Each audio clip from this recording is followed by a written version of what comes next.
Eh bien, bonsoir dans le dossier de ce soir. Ce soir, on a un dossier absolument palpitant avec beaucoup de chiffres, beaucoup de prises de tête et beaucoup de réflexions sur qu'est-ce que c'est qu'avoir un marché du travail sain.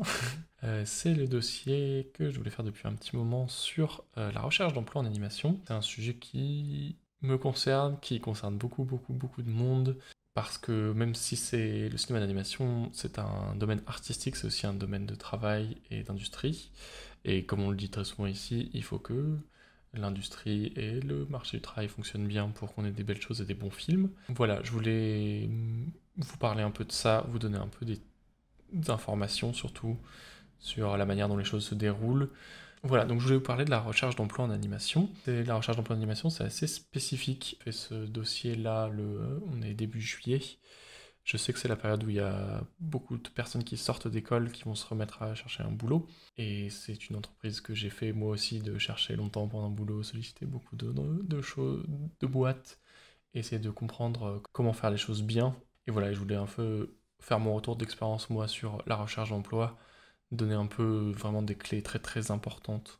La recherche d'emploi en animation, je fais des beaux dessins, je fais de la belle 3D, j'anime en volume hyper bien, mais maintenant c'est pas tout ça, il faut que ça me garantisse de quoi manger le soir et d'avoir un lit où dormir. Ce dossier va revenir sur 4 points principaux. Premier truc qu'on va dire, c'est que la recherche d'emploi c'est vraiment très dur en animation.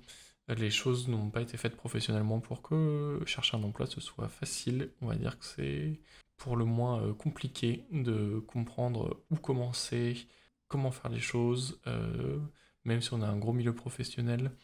Il faut dire qu'il y a beaucoup de codes à comprendre et à savoir pour se lancer dans une recherche d'emploi saine. Du coup, sachez que c'est dur et que c'est pour ça qu'on en discute ce soir.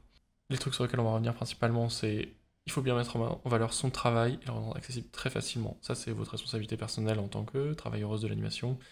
Il faut que vous produisiez des choses intéressantes et il faut surtout que vous les mettiez vraiment en valeur. Avoir un endroit où on peut retrouver votre travail, votre adresse mail, très important, et une bande démo et un portfolio qui soit accessible à tout moment.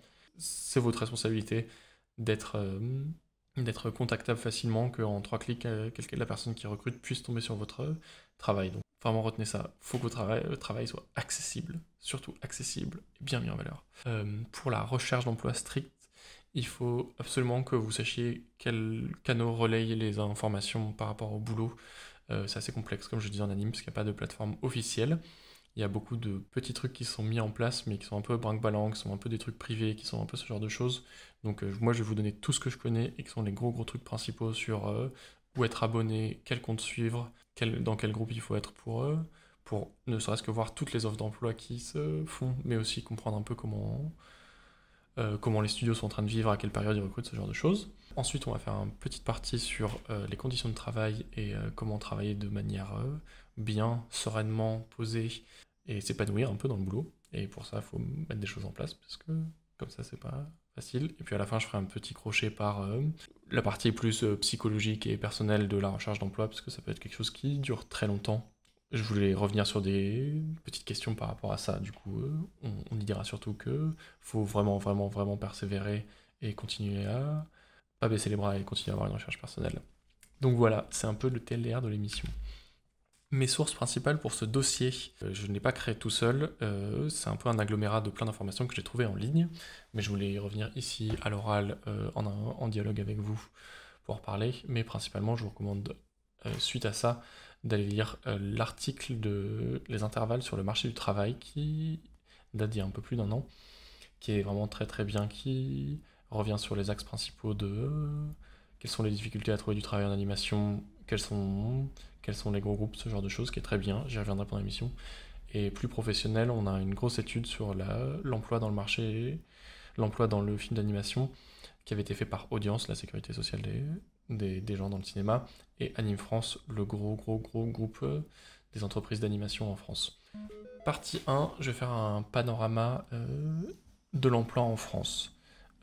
J'aime beaucoup faire ce genre de choses au début. Moi, je suis une personne qui stresse facilement, et donc j'ai besoin de beaucoup rationaliser les choses en me disant il existe toutes ces solutions-là, il existe plein de choses. Parfois c'est difficile, mais il y a tant de studios, il y a tant de personnes, il y a tant de postes, il y a tant de trucs. Ça me permet de vraiment avoir une vraie vision réelle des choses et de trouver des solutions émotionnellement et professionnellement. Et voilà, donc je vais vous donner quelques chiffres sur qu'est-ce que ça représente l'emploi en France en animation. Alors, en gros, en animation, on est à peu près 9 500 personnes qui travaillent actuellement dans le domaine de l'animation à plein de postes différents. Du coup, on est presque 10 000 personnes qui sont à des postes différents, mais qui aident à la création à toute échelle de l'animation en série, en court-métrage, en long-métrage, avec une répartition qui est assez prononcée, avec vraiment, vraiment beaucoup de gens qui bossent en animation pure, donc animer les personnages, beaucoup de personnes en gestion de production, du coup de l'organisation, du layout, euh, des FX, et puis après va revenir les tâches un peu plus rares que sont le storyboard, l'animation en volume parce que c'est une technique plus rare, la modélisation, la préparation de la 3D, le compositing des états finales et la réalisation. Je suis quand même assez impressionné qu'il y ait plus de 500 personnes qui travaillent dans la réalisation chaque année, parce qu'il me semblait que c'était un poste très rare, mais en fait, il y a quand même beaucoup, beaucoup de projets qui ont besoin de réal, donc il y en avait beaucoup. Donc ça représente quand même beaucoup de postes actifs et payés, hein. Ça prend plus de personnes qui travaillent dans le domaine, mais ça c'est vraiment des stats des gens qui ont été payés en 2020-2021 en anime. Du coup, il y a quand même beaucoup de choses. En termes de studios d'animation, on est au-delà des 150 studios en France, ceux en France sur le territoire. Pour continuer un peu le portrait des gens qui sont dans l'animation, par rapport à ces stats, je voulais quand même relayer aussi le fait, je vous en ai dit qu'il y avait des problèmes de discrimination dans l'animation, ça se retrouve évidemment dans l'emploi. Avec ça, c'était un papier de LFA qui montrait que vraiment strictement, en animation, en gros, il y a à peu près 40.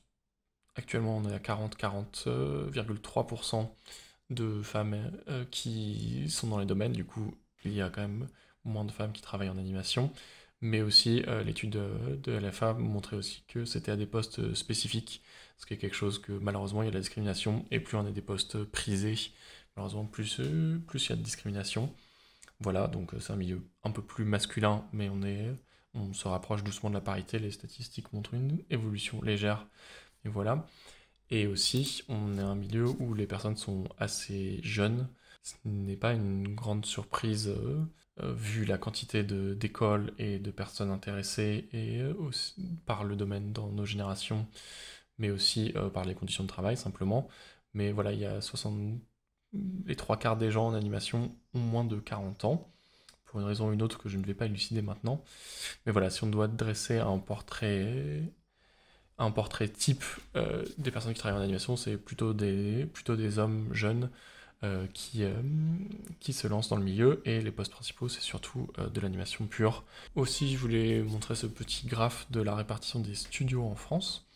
C'est assez important de savoir ça pour savoir dans quel coin vous voulez habiter en même temps que vous travaillez.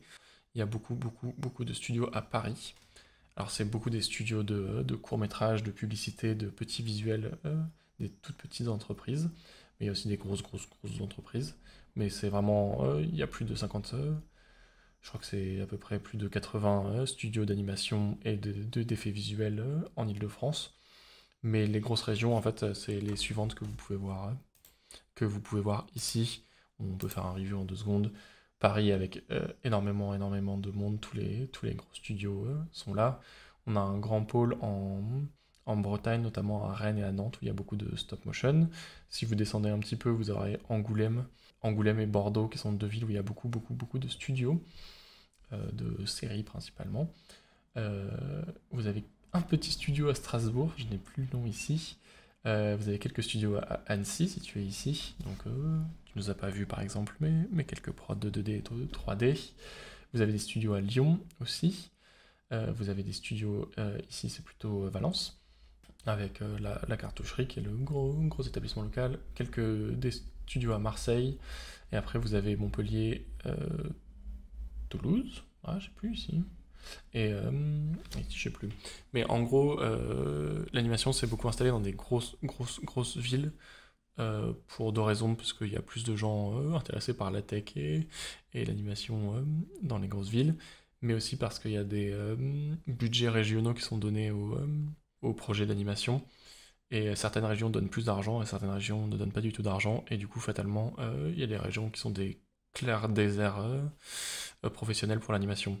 Du coup, voilà, si vous cherchez à travailler en animation, sachez qu'il y a vraiment quelques gros pôles. J'ai oublié de parler de Lille ici aussi, évidemment.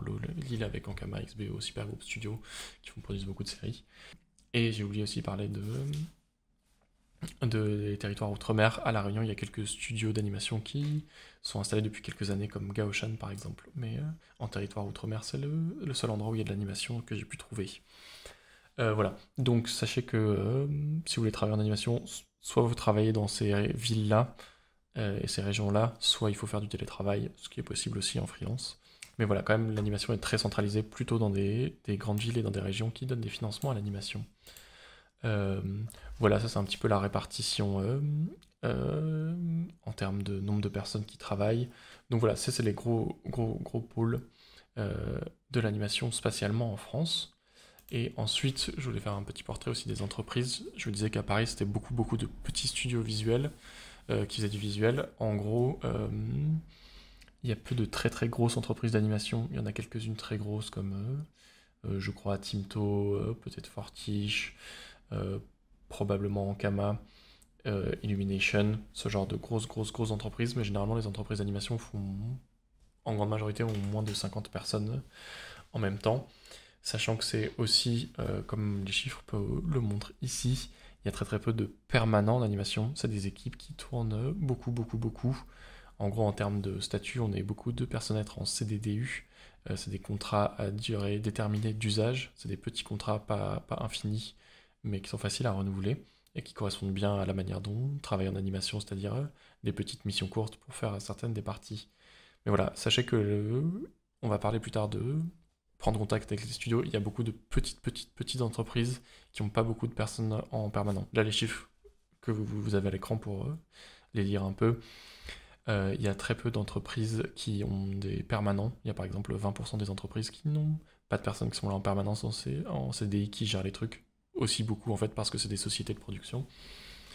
Et dans les entreprises, en fait, il y a 30% des entreprises qui sont à moins de 20 personnes, donc qui sont des PME, donc d'employés, et il y en a que 20% qui... Et en gros, il y a plus de la moitié, peu d'entreprises qui dépassent les 100 employés. C'est ça que je voulais dire. Donc c'est beaucoup de petites entreprises qui se montent pour des projets, et quelques-unes grosses, qui récupèrent des gens. Et en termes de contrat aussi, le chiffre qui était intéressant, c'est que moi j'avais très en tête en école qu'on allait courir partout, faire plein de petites missions courtes, de 2 semaines, 3 semaines à droite à gauche, de renfort. Mais la réalité des choses, c'est que en principe, l'emploi en animation, c'est quand même beaucoup de personnes. Là, le chiffre donné, c'est 78% des personnes salariées en animation ont travaillé pour un seul employeur. Ça veut dire que même s'il y a des postes et il y a des spécialités où vous allez beaucoup bouger, la majorité des personnes quand même réussissent à trouver du boulot dans une entreprise avec lesquelles elles restent. Elles font l'ensemble de leur contrat annuel dessus et elles restent donc voilà, je trouvais ça intéressant parce que moi, par exemple, je suis dans des contrats assez longs en série, donc je reste souvent dans les mêmes structures. C'est le petit portrait du panorama de l'animation que je voulais faire. Donc voilà, la réalité en France, c'est que les studios d'animation, il y en a énormément. Il y a beaucoup de petites structures. Et voilà, c'est des structures justement assez jeunes. Un studio d'animation a une moyenne de vie de à peu près 7 ans. J'ai trouvé ce chiffre-là, ça m'a fait un peu déprimer. Mais il y a toujours des nouveaux projets, toujours des nouvelles sociétés qui se mettent en place. Parce que, comme je vous l'ai dit dans d'autres dossiers, le marché va bien, il y a de plus en plus de projets et les financements publics restent quand même conséquents. Donc le marché va bien.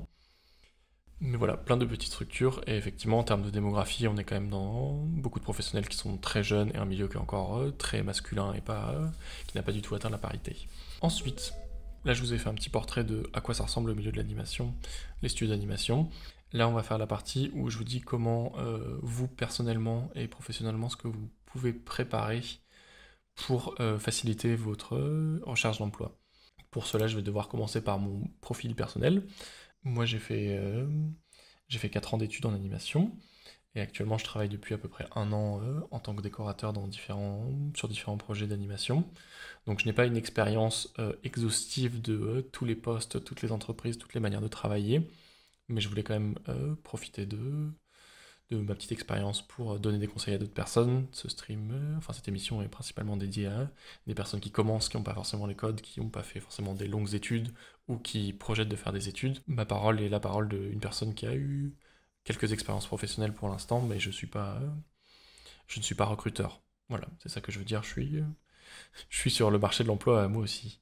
En gros, les 3 profils que vous pouvez avoir en arrivant en animation, c'est que soit vous êtes formé en formation parce que vous voulez changer de spécialité ou parce que vous avez besoin de acquérir des nouvelles compétences en tant qu'anime, soit vous êtes en reconversion, c'est-à-dire que vous avez fait d'autres boulots et vous êtes intéressé à l'anime. Du coup, le premier truc qu'il faut dire, c'est que l'animation, c'est un secteur qui demande quand même une grosse connaissance de travail. Actuellement, il n'y a plus beaucoup de personnes qui rentrent dans le marché du travail de l'animation sans formation. Il y a beaucoup d'écoles en France. Les formations durent 3 ou 5 ans maintenant. Les entreprises maintenant attendent des profils qui sont déjà quand même bien formés à la majorité de logiciels et des techniques. Du coup, selon comment vous positionnez là-dessus vous êtes hyper formé généraliste ou vous êtes formé sur un truc et vous voulez aller dans autre chose, ou vous n'êtes pas du tout formé mais vous avez quand même envie de bosser dans ce milieu, il faut quand même que vous ayez une étape où vous apprenez à vous servir des choses, puisque actuellement c'est quand même très dur de rentrer sans expérience, enfin de rentrer sans connaissance au moins de base de l'animation. Alors en France on a de la chance parce qu'on a une très grosse offre de formation. Voilà, 33 écoles en France qui permettent de vous former aux différents secteurs de l'animation. Sachant que l'animation, c'est un terme très large, mais il y a à peu près, la convention collective dit à peu près une cinquantaine de postes différents. Du coup, voilà, si vous êtes une personne qui veut faire de l'animation et qui n'est pas encore formée, il y a plein d'écoles. Je ne vais pas y revenir en longueur parce qu'il y a des formations publiques et il y a des formations privées qui sont assez chères, donc c'est quand même un gros engagement de temps et d'énergie et d'argent de se former en animation. En animation, on peut se former en ligne gratuitement en prenant du temps, en faisant beaucoup d'exercices, mais la réalité c'est que quand même le milieu du travail la sélection est quand même assez dure à l'entrée des studios, du coup il faut que vous soyez formé. Et si vous pouvez passer pas par les écoles et que vous êtes en reconversion par exemple, ou que vous avez envie de changer de secteur de spécialisation en animation, Pôle emploi, l'AFDAS et le compte CPF vous permettent de refaire des formations pour vous remettre à niveau, pour apprendre une technique particulière. Via Pôle emploi, vous pouvez récupérer un certain nombre de formations en animation 3D, en animation stop motion, il y en a quelques-unes quand même, et en animation 2D aussi.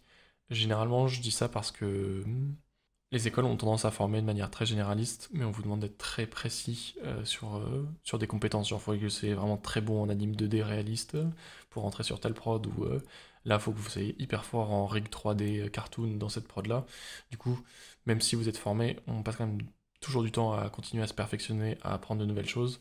Et en plus, si vous faites de la réalisation vous-même, ça sert beaucoup d'apprendre de nouvelles manières de faire, et ça vous aide à être polyvalent, ça vous aide à travailler en équipe. Du coup, si vous n'êtes pas formé, vous pouvez compléter votre formation et vos connaissances par des comptes, par des formations publiques que Pôle emploi peut vous financer, que votre compte CPF vous financer. Du coup, intéressez-vous à ça pour être un meilleur professionnel. En gros, ce qui va vous être demandé, vous, pour votre démarche de recherche d'emploi, en gros, quand vous allez postuler à des postes en animation, ce qu'on va vous demander, c'est, dépendant si vous faites du mouvement ou pas, on va vous demander un portfolio, c'est-à-dire un ensemble de vos travaux graphiques qui montrent que vous savez faire de la couleur, faire de la perspective, dessiner des personnages, créer une direction artistique, donc ça c'est plus du portfolio. Et dans votre bande démo, qui est du coup un fichier vidéo, vous allez montrer comment vous animez, comment vous faites bouger les personnages, comment vous maîtrisez le corps, le dynamisme, l'expressivité, ce genre de choses. Et on va vous demander un CV qui est un résumé de votre travail. Vous aurez remarqué ici que je ne demande mais pas spécialement le CV et le diplôme en avant. En animation, ce qui compte vraiment, c'est votre niveau de compétence vraiment graphique. Les diplômes existent pour prouver un niveau de compétence, mais ce qui compte, c'est vraiment est-ce que vous savez faire telle chose ou pas telle chose. Du coup, je vous invite à principalement préparer un très bon portfolio et une très bonne bande démo. Faut que vous les ayez sous la main quand vous envoyez à des studios, si on vous contacte, si vous répondez à un appel d'offres. Et je vous recommande plutôt d'avoir un portfolio assez court et assez spécialisé par rapport au métier que vous demandez, enfin au poste que vous demandez. Et si vous avez une bande démo, je vous recommande beaucoup de la faire pas trop longue et très spécialisée. Aussi, les autres choses que vous pouvez mettre en place de votre côté et qui sont intéressantes, c'est d'avoir une petite présence en ligne, notamment avec un site internet spécialisé où on puisse vous contacter, c'est-à-dire avec l'ensemble de votre travail, plus des moyens de vous contacter. Et si par exemple c'est vous qui vous faites démarcher, c'est important d'avoir une présence en ligne. Et moi je vous conseille aussi d'avoir vraiment activement un suivi des annonces d'emploi, parce que c'est principalement en répondant aux petites annonces que vous allez trouver du boulot. Pour produire des belles choses, moi je peux pas vous donner des conseils graphiques et techniques parce que je connais pas tout. Je vais juste vous donner quelques exemples de à quoi ça doit ressembler une bande démo. Ça c'est une bande démo, donc c'est Abel Carbajal, j'ai trouvé ça, bande démo sur YouTube, qui montre ce que Yale fait, c'est-à-dire de l'animation stop motion de personnages. Ce qui est important dans votre bande démo, c'est que votre bande démo, c'est pas des extraits de vos passages préférés de vos films, c'est vraiment un document technique de professionnel à professionnel. Du coup, vous voyez là, il reste tout plein d'éléments qu'on retire dans le film final en animation, mais on se concentre vraiment sur la manière qu'a eu la personne d'animer, de bouger ce genre de choses, et on n'a rien qui vient interférer dans notre compréhension de ça.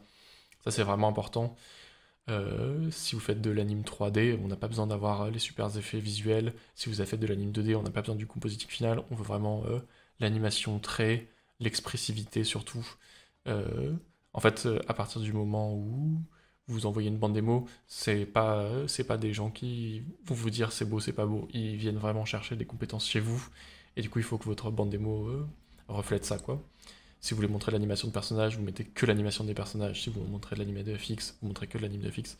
C'est important parce que les entreprises reçoivent beaucoup de fichiers et du coup il faut que ce soit quand même court et digeste ce que vous envoyez. Donc généralement une bande démo, on recommande qu'elle dépasse pas les 1 minute 30, 2 minutes. Mais il y a des personnes qui vous en parleront beaucoup mieux que moi de présenter son boulot. Moi je vous recommande beaucoup de suivre la chaîne de Benjamin Serbaille, qui fait beaucoup de rencontres professionnelles avec plein de personnes professionnelles de différents postes qui parlent de leur expérience professionnelle, comment ils composent leur dossier, comment ils pratiquent. C'est des gros entretiens de 45 minutes, 1 heure, sur des gens qui sont vraiment en activité et qui sont beaucoup plus pertinents que moi pour comment présenter votre travail en certains postes. L'ensemble de son travail, là, il est disponible sur Internet avec un entretien avec l'artiste et aussi une exploration de ce que je vous montrais juste ici, l'ensemble des travaux. C'est vraiment une compréhension directe et claire de ce qu'il faut entre professionnels. Donc ça c'est une grosse playlist, il y a à peu près 80 entretiens. Vous pouvez voir vous-même ce qui vous parle plus en termes de technique, en termes de poste. C'est important de voir comment d'autres professionnels font, surtout si on n'a pas l'habitude et si on n'a pas les codes, quoi. C'est vraiment important d'y réfléchir comme ça. Du coup, je vous recommande beaucoup. Moi, personnellement, mon expérience personnelle, c'est de chercher du boulot en décor. Du coup, principalement, ça se concentre sur du portfolio. Donc voilà, je vous montre quelques images de mon portfolio. Il y a différentes étapes du décor, de la recherche de composition avec plus du layout, comment je compose l'espace, comment je pose les choses juste au trait. Après, j'ai quelques trucs sur comment je faisais des retouches d'images et puis quelques décors que j'ai fait moi-même. Du coup, c'est un petit portfolio d'une 30aine de pages avec différents travaux un peu divers dans des techniques traditionnelles et numériques. Et voilà, et c'est comme ça que, en voyant ce boulot-là, qu'une entreprise peut être intéressée de bosser avec moi. Sachant que c'est aussi important, surtout si vous n'êtes plus en école ou si vous n'êtes pas en école, vous pouvez demander à d'autres personnes de vous faire des retours. Il y a plein de communautés en ligne. Là, je vous ai mis un petit extrait du subreddit Animation Career, où il y a beaucoup de personnes américaines et canadiennes notamment qui partagent leur portfolio pour avoir des avis d'autres internautes et d'autres professionnels. Il y a plein de petits lieux spécialisés. C'est important de montrer votre boulot à d'autres personnes, déjà parce que ça vous habitue à montrer votre boulot. Si vous avez un peu du mal à parler de votre travail, à le présenter, à l'envoyer à d'autres personnes, c'est difficile, mais il faut se confronter à l'avis de d'autres personnes qui vont vous dire ça, faut le mettre vachement en avant, ça, peut-être que c'est pas le plus pertinent. C'est important. Donc il y a plein de communautés en ligne pour le faire. Là, je vous ai mis le portfolio et le site de Chiara Moore qui demandait un peu des retours sur son projet il y a quelques jours à peine sur Machine Carrière. C'est bien d'avoir cette confrontation à d'autres personnes avant de l'envoyer des studios et éventuellement si vous avez des réponses négatives de studios de leur demander qu'est-ce qui pêchait dans votre profil par rapport à ce qui était demandé dans leur prod. Donc ça, voilà, avoir une bonne pratique personnelle qui soit diverse et de bien mettre votre boulot en avant, c'est important. Le processus de recrutement en animation, généralement, soit vous répondez à une petite annonce, soit on vous contacte en disant on vous propose un poste, mais ça c'est généralement si vous avez un peu plus d'expérience ou que vous avez déjà des contacts. Mais le processus de recrutement, il est quasi systématique en animation. Il y a un poste qui s'ouvre, une petite annonce est donnée en ligne sur des réseaux spécialisés. Vous y répondez par mail. Vous envoyez, voilà, je suis intéressé pour ce poste-là. Voici mon travail. Donc vous envoyez là votre bande démo, votre CV, votre portfolio. Donc c'est pour ça qu'il faut que vous les ayez toujours sur la main parce que les ouvertures pour les offres d'emploi, généralement, elles durent quelques jours. Donc il faut que vous les ayez sous la main pour proposer votre boulot.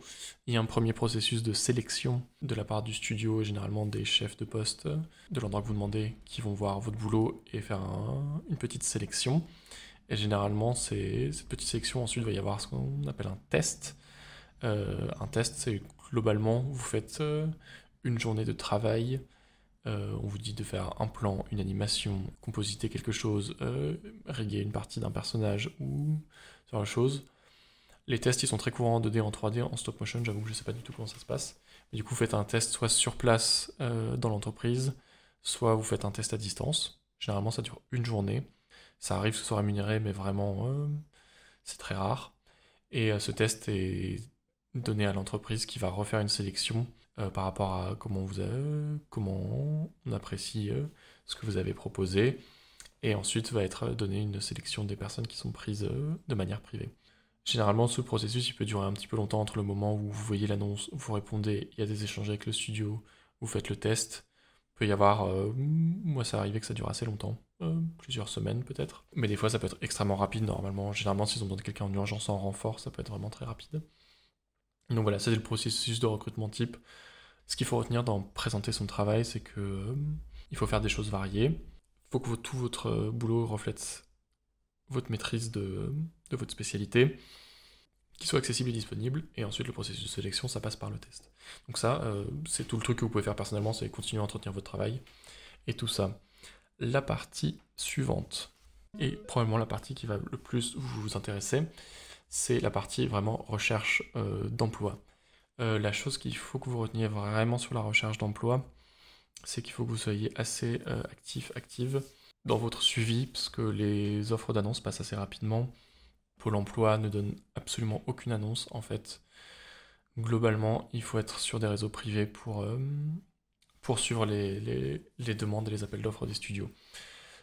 Ça s'est fait comme ça, je ne sais pas vraiment l'explication, mais en gros, Pôle emploi et les réseaux principaux de recrutement sont complètement imperméables à l'animation. Moi, j'ai vraiment discuté avec ma conseillère Pôle emploi en lui disant voilà, c'est ça mes capacités, qu'est-ce que vous me proposez? Et elle de me répondre je n'ai absolument rien parce que voilà, en fait, les entreprises passent pas par Pôle emploi. Du coup, il faut passer par des circuits plus spécialisés.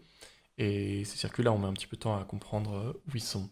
Et du coup, quand vous êtes en recherche d'emploi, c'est vous qui devez être convaincant si vous êtes notamment en relation avec Pôle emploi, par exemple, si vous êtes au chômage, si vous êtes en intermittence ou si vous êtes au RSA.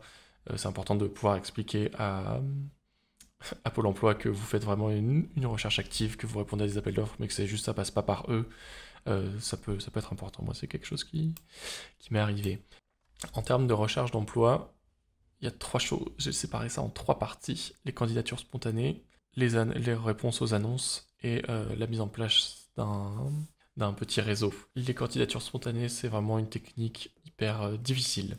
Ça veut dire, vous avez, au lieu de répondre à un appel d'offres, vous dites j'aimerais trop bosser avec vous, je fais des trucs cool, est-ce que vous me prenez? Ça marche parfois, c'est assez rare, mais je sais que ça arrive si on apprécie beaucoup votre boulot ou si vous tombez pile dans le bon timing de l'entreprise que vous contactez et recherche quelqu'un exactement avec votre profil. à ce moment-là. Les candidatures spontanées, elles sont un petit peu dures parce que, comme je vous le disais, Pôle emploi ne référence pas du tout les entreprises d'animation. Du coup, c'est vraiment à vous de faire la recherche de les contacts dans les studios, qui ne sont pas toujours faciles à trouver. En France, c'est difficile d'avoir un annuaire d'entreprise à contacter. Du coup, il y en a quelques-uns qui sont mis en place. Là, je vous ai mis à l'image l'annuaire de Jobotropo, qui est important mais incomplet. Du coup, ce que j'ai fait, moi, c'est quelque chose que je fais depuis un petit moment. J'ai créé un annuaire des studios situés en France. C'est un truc que j'ai fait personnellement, du coup, il est encore un petit peu incomplet. Et je rajoute des choses petit à petit et je fais des corrections parce que, comme je vous le dis, les entreprises bougent d'année en année. Donc, il faut le corriger. Mais je vais vous partager la version actuelle. Il y a à peu près 150 studios. C'est rangé par technique, par format et par localisation, du coup la ville où ça se passe. Et généralement je mets toutes les infos qui sont publiques, c'est-à-dire le numéro de téléphone, les formulaires pour postuler sur le site s'ils sont disponibles, et les mails de contact. Vous pouvez essayer de contacter ces choses. Je donne vraiment ça de manière indicative pour que vous voyez vraiment tous les studios qui sont dans quelle ville et dans votre région et qui sont dans votre spécialité à ça.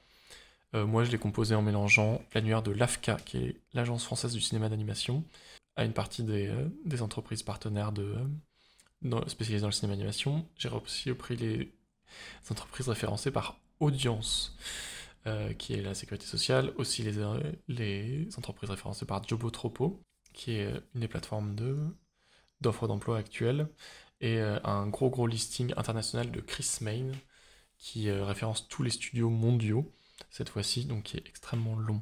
Je vais vous donner, en lien ici, je vais vous donner le listing que moi j'ai fait. Vous pouvez le récupérer, le copier-coller chez vous et tout faire, enfin, et prendre ce qui vous intéresse.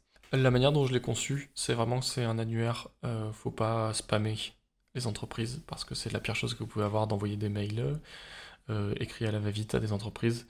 Le but de cet annuaire, c'est que vous trouviez des entreprises ciblées qui font des choses dans vos domaines de spécialisation et que vous puissiez les contacter avec des mails un peu bien et personnalisés, quoi.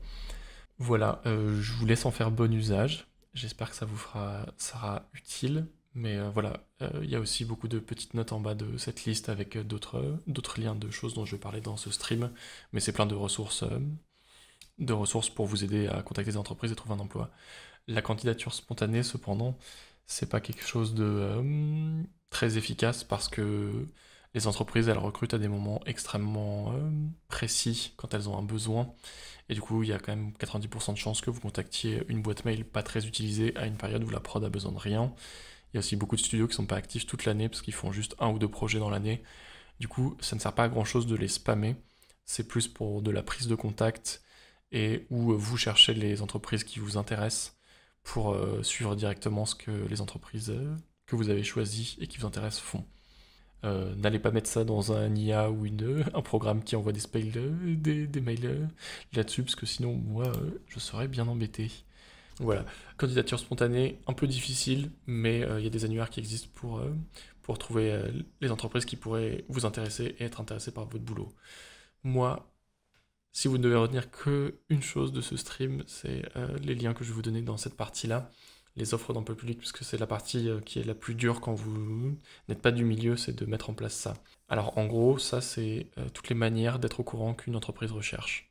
Comme je vous l'ai dit, ça n'a pas été mis en place par Pôle emploi, ça n'a pas été mis en place par ça a été mis en place très partiellement sur LinkedIn ou des sites généralistes d'emploi, et du coup il y a des plateformes spécialisées en animation qui les référencent. Je vais vous donner des trucs, il faut absolument que vous les connaissiez, que vous y alliez et que vous les suiviez, parce que c'est là où vont passer quasiment toutes les annonces. Voilà, faut que vous soyez dans ces endroits-là, c'est quasi obligatoire. En gros, ce qui va être posté sur ces sites, quand je parle d'offres d'emploi public, c'est des offres comme celle-ci, où il y a le nom du poste, l'entreprise qui cherche, généralement combien de temps ça dure, généralement les compétences qu'on demande, maîtrise de tel logiciel, est-ce qu'on cherche des personnes débutantes ou seniors, est-ce qu'on a des spécificités faut vouloir venir sur place, être en présentiel, sur la chose. Donc il y a vraiment toutes les infos, et surtout très important, il y a le mail de la personne à qui contacter, parce que les mails sont pas toujours faciles à choper. parce que c'est souvent des mails de chargés de prod ou des mails de chefs de poste qui sont les personnes entreprises qui ont plus de chances de lire votre mail et qui sont chargées du recrutement. Du coup, c'est là que vous aurez ce genre de choses. Le premier endroit que je vous recommande tout particulièrement, c'est le site Jobotropo. Jobotropo, c'est un site qui a été créé il y a à peu près 1 an, qui référence toutes les annonces d'emploi en animation. Jobotropo, c'est un site qui est fait par un particulier, mais qui est très qualitatif. Il y a vraiment toutes les annonces qui sont postées, il y a plusieurs entreprises qui s'en servent directement pour poster là-bas. Voilà, c'est le site le plus clean et le plus carré pour y aller, il est en accès libre. C'est vraiment un petit miracle que ce site existe, parce que c'est quelque chose qui manquait beaucoup, beaucoup, beaucoup en avant. Là, il est public, tout le monde peut le suivre. Du coup, je vous invite à aller à le mettre dans vos favoris et y passer régulièrement pour voir les annonces qui passent.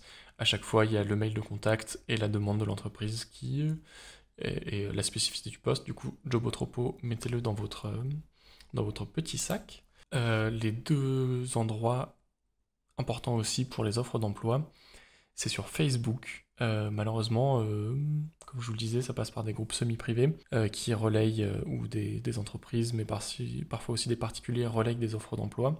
Les 2 groupes importants sur Facebook qui relayent la grande majorité des annonces, c'est Boulot Anime, qui je crois est public, mais je ne suis pas certain, qui relaye vraiment toutes les annonces. Donc là, vous pouvez avoir un peu.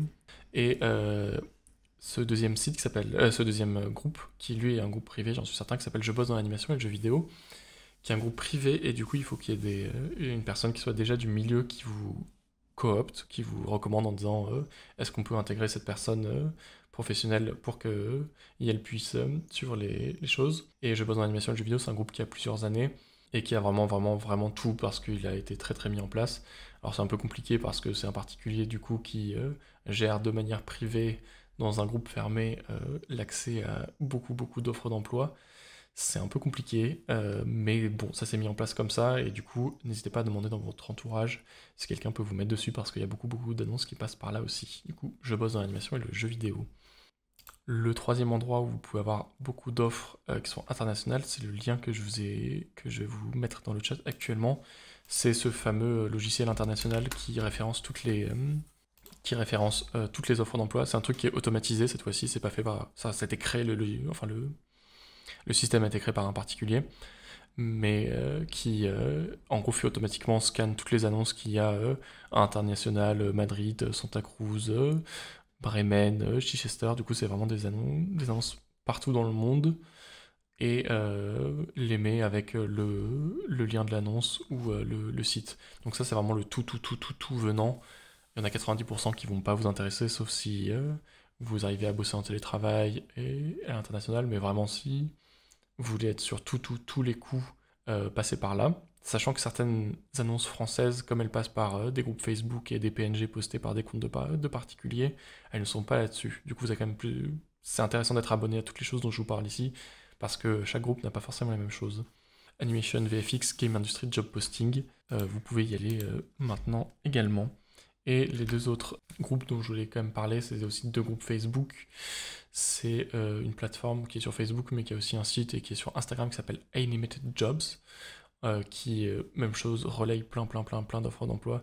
C'est beaucoup à l'international, du coup c'est plutôt orienté aux personnes qui font du freelance. Et en France, non, il n'est pas français, c'est un autre groupe Facebook qui s'appelle Animation Freelancer Job, qui, même chose, c'est un groupe privé, mais vous pouvez demander parce qu'il est référencé sur Facebook, et même chose, c'est des offres internationales de freelance.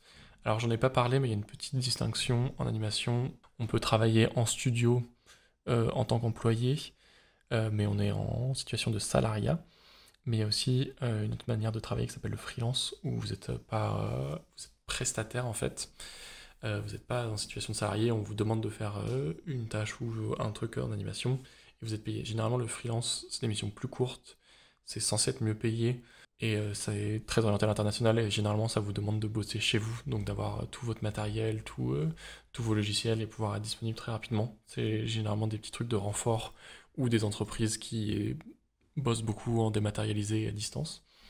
Mais c'est deux types d'emplois que vous pourrez avoir dans différents endroits. Pour vraiment être très complet, je vais relayer aussi des petits bouts du fameux article des intervalles que je l'ai dit.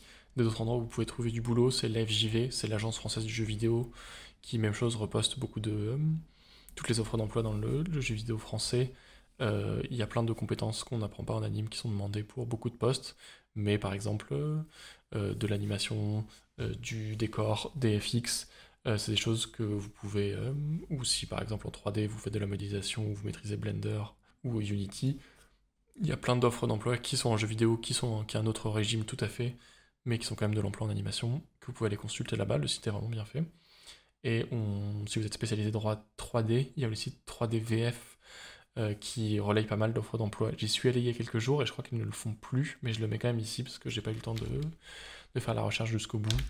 Le dossier intervalle donnait aussi 2 autres choses, mais qui sont vraiment des annonces très très rares, qui était le site Anime Connect, qui était une initiative des écoles de cinéma d'animation et Anime France pour essayer de trouver des offres de stage.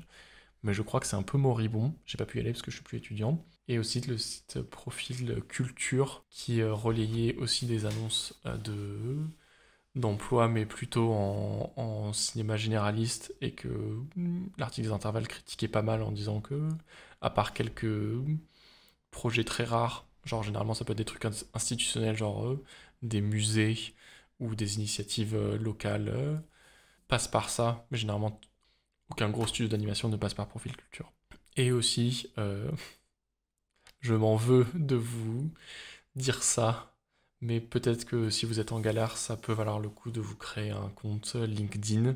Du coup, LinkedIn, le réseau professionnel, où tous les start-upers rendent absolument fou, puisque c'est une plateforme qui rend fou. Mais il y a quand même beaucoup d'annonces qui passent par LinkedIn, il y a de plus en plus de studios qui sont dessus. Bon, c'est vraiment un peu un engagement LinkedIn, parce que vous devez mettre toute votre expérience professionnelle, vous y allez publiquement.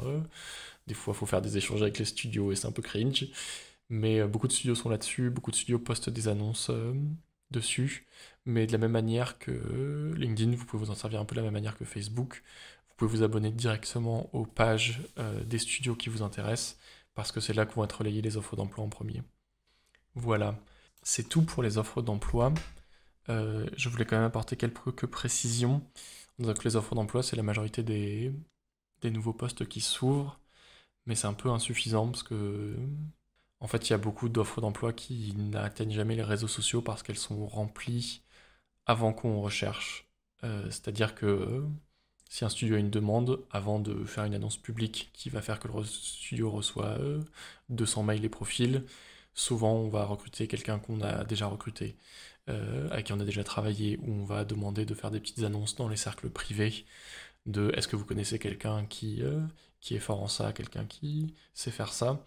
Et du coup, il y a quand même beaucoup de postes qui s'ouvrent, qui ne sont pas diffusés publiquement. Mais voilà, moi je peux que vous donner les alternatives publiques et accessibles dans cette section-là. Et c'est toutes les solutions que moi j'ai trouvées et que j'ai utilisées pour trouver de l'emploi. Et je continue à utiliser. Et voilà, donc votre meilleure chance pour savoir les emplois qui s'ouvrent, c'est ça. J'ai fait une 3e section que je trouvais intéressante dans se tenir au courant de la recherche d'emploi. C'est la partie réseautage professionnel. C'est quelque chose que vous avez dû beaucoup entendre. Le cinéma, c'est que du copinage, il y a du piston dans tous les sens, faut avoir un réseau, t'as du réseau, c'est quelqu'un qui a du réseau, il trouve toujours. Bon, le réseau, c'est très relatif et très flou. C'est vrai que, comme je vous le disais, il y a beaucoup d'offres et d'annonces d'emploi qui se font qui n'atteignent pas la sphère publique, mais qui se passent en discussion, en entreprise, à des meet-up, à des rencontres professionnelles, comme Annecy par exemple, où vous pouvez aller pitcher vos projets ou rencontrer les studios directement sur place. Il y a quand même beaucoup de choses qui se font comme ça de manière personnelle à manière personnelle ou en contact direct. Du coup, je voulais vous donner quand même quelques pistes là-dessus pour pas faire du réseau, mais savoir où commencer pour un peu comprendre comment les choses marchent, parce que le réseau, c'est pas nécessairement du piston de quelqu'un vous dit vas-y je te trouve une place là-bas. Le réseau c'est aussi savoir quelle entreprise cherche à quel moment, c'est quoi le bon moment pour chercher là-bas, est-ce qu'il y a une prod qui commence quelque part, et ça si vous connaissez pas des gens en interne, c'est des informations que les studios ne communiquent pas parce que c'est quand même du boulot professionnel, vous n'allez pas dire en tant qu'entreprise ouais on est vachement en retard sur notre projet, on aurait trop besoin de monde, c'est pas un truc que vous pouvez dire publiquement, vous faites un petit post nous souhaitons récupérer du renfort d'animation sur ce projet, veuillez nous contacter. Enfin voilà, le réseau c'est aussi savoir ce qui se passe où, à quel moment c'est pertinent d'envoyer son dossier quelque part, quel prod cherche quel type de profil. Donc le réseau ça sert à ça. Comme je vous le disais, moi je vais vous donner des solutions locales pour vous créer un petit réseau professionnel. La majorité des réseaux en fait se font beaucoup en école, c'est-à-dire que les personnes qui bossent à Paris ont fait des écoles parisiennes, ont fait les Gobelins, ont fait le DMA Sainte-Geneviève, ont fait des écoles comme ça et connaissent les professionnels sur place, parce que généralement les professionnels sont aussi intervenants dans les entreprises proches. Et donc il y a quand même un premier réseau et une première connaissance du milieu qui se fait dans les écoles, dans les formations aussi, des fois de spécialisation. Si on le regarde d'un point de vue professionnel, en fait les entreprises ont besoin d'écoles pour continuer à avoir des professionnels formés et actualisés dans leurs entreprises. Du coup, il y a quand même beaucoup de liens qui se font, notamment aussi par les stages. Donc le premier réseau que vous pouvez avoir, c'est à travers votre école, soit les gens avec lesquels vous faites des études, soit votre administration, soit les intervenants que vous rencontrez. Donc ça, c'est commencer à avoir des contacts. Je vous l'avais dit, chaque région a plus ou moins de population d'animation. Moi, je vais vous donner quelques groupes publics, Internet. Comme je vous le dis, moi, j'ai toujours des solutions Internet aux choses. Si vous êtes en Hauts-de-France, il y a le groupe Noranime, comme son nom l'indique, est dans le Nord, qui organise beaucoup, qui est le plus gros groupe historique qui existe depuis, je crois, une dizaine d'années, voire un peu plus, qui fait beaucoup de rencontres professionnelles, qui fait beaucoup de masterclass, qui fait beaucoup de workshops, qui fait beaucoup ce genre d'événements. Ça se passe très souvent à Lille, mais si vous êtes en région Hauts-de-France, c'est bien d'être dans ce groupe parce que ça permet de rencontrer plein de professionnels, de rencontrer du monde. Alors, moi je vous donne des groupes, n'y allez pas en disant je vais arnaquer tout le monde et tout ce qui m'intéresse c'est de faire du boulot. C'est aussi des gens avec qui vous avez bossé, il faut respecter leur travail, c'est du travail associatif, donc allez-y dans une perspective bien quoi. N'y allez pas juste pour trouver du taf, puisque si vous êtes en animation, vous avez probablement bossé longtemps, et c'est bien d'avoir des bons rapports avec toutes les personnes qui bossent pour bosser de manière bien. Du coup voilà, si vous êtes en région Hauts-de-France, vous pouvez aller voir Noranime.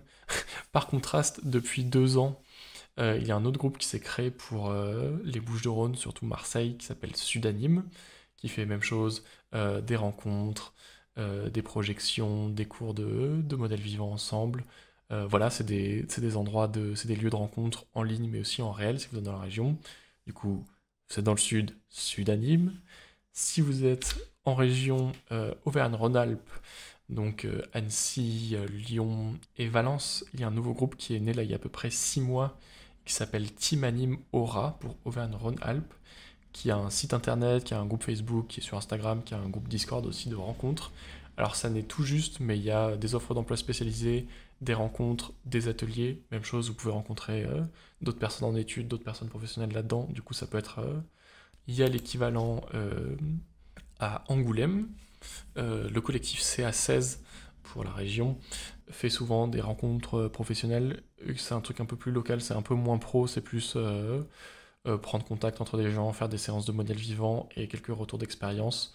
Vous n'allez pas avoir des offres de boulot et des speed dating avec CA16, mais c'est un groupe local si ça vous intéresse de rentrer un petit peu dans le milieu local.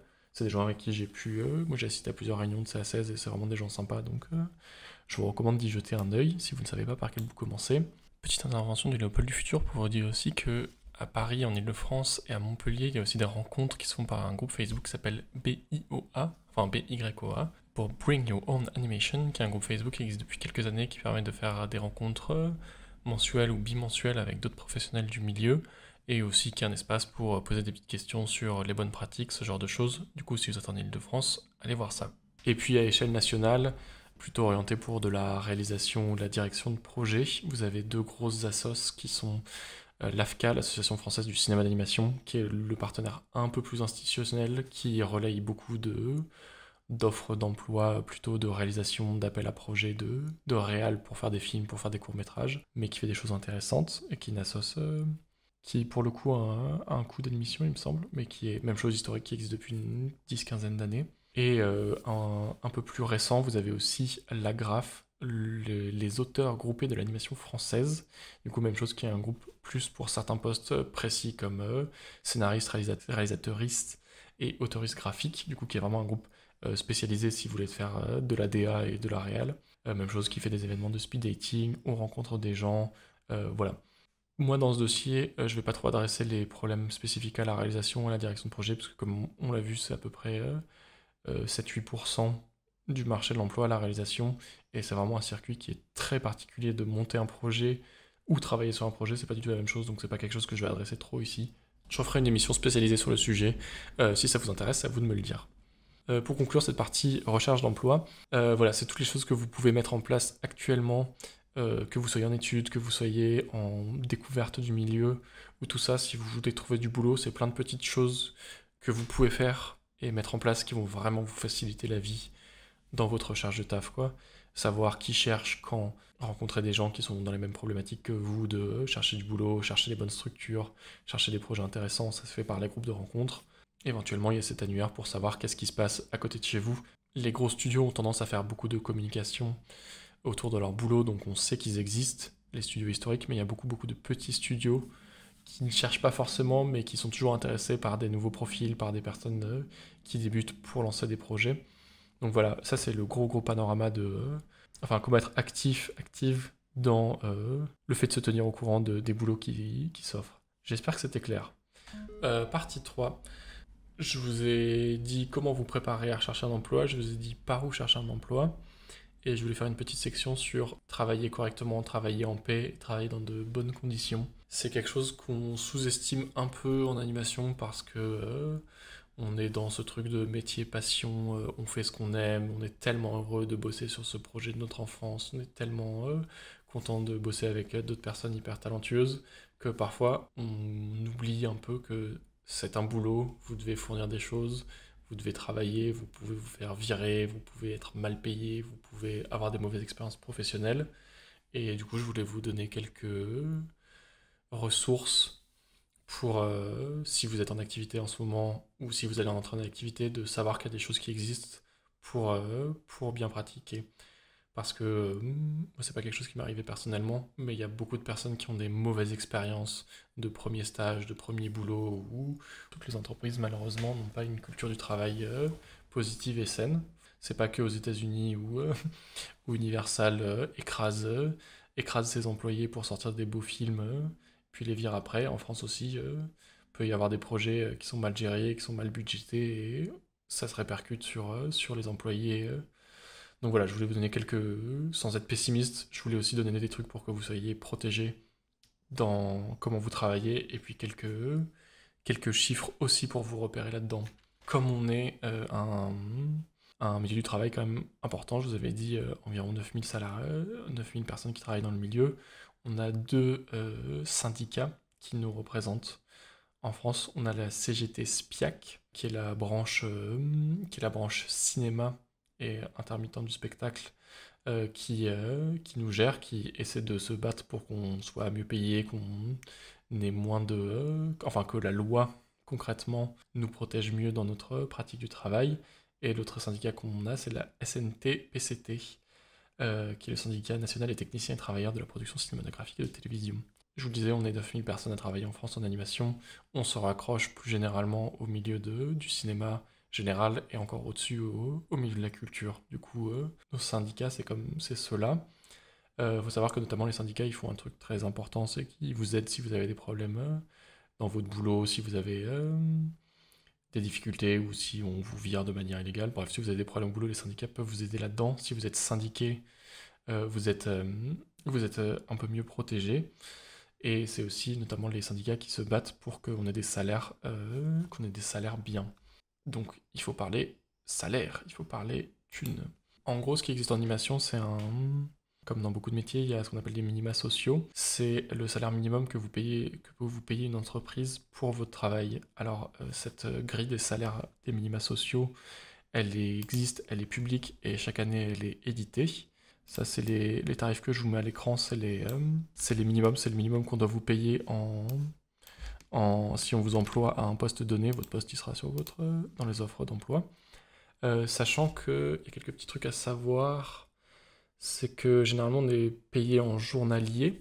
Donc, je vous disais, nos contrats, c'est des CDDU, c'est des contrats à durée déterminée d'usage. Donc c'est des contrats qui sont renouvelables selon si la prod s'allonge ou se raccourcit. parce que notre statut à nous, on a un statut d'intermittent du spectacle qui est un statut qui nous protège un peu pour les périodes de creux de travail qui sont assez fréquentes dans le milieu. Mais sachez qu'en tout cas, vos salaires doivent ressembler au minimum à ça. Sinon, votre entreprise est en situation d'illégalité. Sachant que, globalement, les salaires proposés en entreprise sont généralement au-dessus, on l'espère, des minima sociaux. Ça dépend un peu selon les villes. Normalement, les coûts de vie, si vous êtes à Paris, ou si vous êtes à Bordeaux, ou si vous êtes... généralement, vous allez être un peu mieux payé, parce que les coûts de vie sont pas les mêmes que si vous êtes à, que si vous êtes à Angoulême ou à... Et sachant qu'il y a un petit truc à repérer, c'est qu'en animation, vous pouvez avoir, pour le même boulot à peu près, vous pouvez être payé animateur assistant, qui est un peu moins bien payé, mais qui est censé avoir des responsabilités moindres par rapport au boulot d'animateur confirmé. Du coup, les titres, c'est assistant confirmé. Confirmé, vous êtes payé un peu mieux, mais en principe, vous avez plus de responsabilités, c'est-à-dire sortir des plans plus rapidement, être plus productif, avoir un travail de meilleure qualité. Et éventuellement, si vous voulez faire carrière et avoir un meilleur salaire, vous pouvez devenir chef de poste. C'est-à-dire qu'au lieu de juste faire de l'animation, vous devenez chef d'équipe.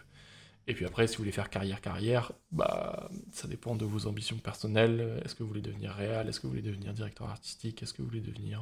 Parce que forcément, plus on a de responsabilités, mieux on est payé. Oui, du coup, je vous ai pas montré les salaires, mais en gros, si vous êtes actif plein temps, payé au moins 80, maintenant je crois, oui, au moins 90, 95 net par jour.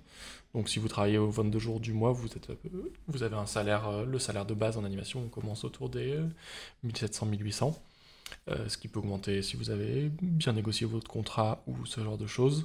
Et du coup, comme les stats de audience sont que pour des boulots normalement d'entrée, ce que l'étude appelle non-cadre, vous êtes environ à 2000 euros par mois et donc autour de 25 000 euros par an. Mais quand vous rentrez à des postes de plus grande envergure, vous pouvez monter à des chiffres assez impressionnants. Ils donnent une moyenne de 66 000 euros par an pour un poste de cadre. En termes de thunes, en gros, quand vous êtes payé à plein temps dans une prod tout le temps en anime, c'est assez correct parce que vous êtes à peu près au niveau de la médiane nationale. 2000 euros par mois, c'est plus que 50% des gens en France. Mais la réalité, c'est aussi qu'on ne travaille pas à plein temps toute l'année. Des fois, on fait des missions courtes. Il peut y avoir beaucoup de temps entre plusieurs postes. Et parfois, une production s'arrête et on met du temps à en retrouver une nouvelle. Et du coup, on a des revenus plus aléatoires. Et à ce moment-là, ce qui nous protège, nous, c'est d'être en intermittence. C'est-à-dire qu'une fois que vous avez validé un certain nombre d'heures de travail, vous avez Pôle emploi qui vous donne l'aide de retour à l'emploi sur l'ensemble de l'année. C'est-à-dire que vous allez toucher un pourcentage de votre salaire, selon votre salaire et selon le nombre d'heures travaillées. Et cette aide de retour à l'emploi, si vous ne travaillez aucun jour par mois, elle se balade autour des 1300 euros, 1200, 1300 euros, si vous êtes du coup à ce salaire de environ 2000 euros par mois. Quand vous avez votre intermittence minimale à 507 heures, elle se balade vers les 1200 euros, si je ne me trompe pas. Pour vous donner un peu d'autres chiffres de salaire un peu plus réalistes, du coup, comme je vous le disais, les studios dans les offres d'emploi parlent très rarement du salaire. C'est quelque chose que vous devez demander et négocier. Et du coup, il y a un peu on est en France, il y a un gros tabou sur la thune, personne ne veut savoir s'il gagne plus ou moins que son voisin-voisine. Moi, j'ai pas réussi à trouver beaucoup de sources là-dessus, c'est des trucs qu'on parle un peu de personne en personne, mais j'ai réussi à trouver